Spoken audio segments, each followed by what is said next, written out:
Sa madilim na gabi sa Angeles City, si Maria, isang dalagang estudyante, ay nag-iisa sa kanilang lumang bahay.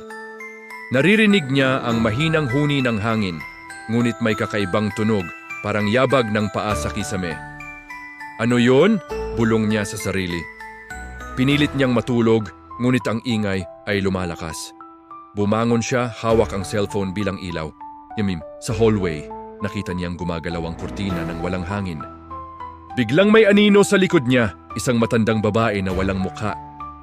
Tumakbo si Maria patungo sa kusina, ngunit ang pinto ay nagsara ng mag-isa. Sa salamin, nakita niya ang kanyang refleksyon na ngumingisi, ngunit hindi siya ngumingiti. Ang multo ay lumalapit. Hawak ang isang lumang kutsilyo na may dugo. Bakit ako? Sigaw ni Maria. Ang multo ay sumagot sa bulong, dahil ikaw ang susunod. Sa huli, nawala ang ilaw, at ang huling narinig ay ang tili ni Maria na nawawala sa dilim. Ang bahay ay tahimik na muli, ngunit ang multo ay naghihintay sa susunod na biktima.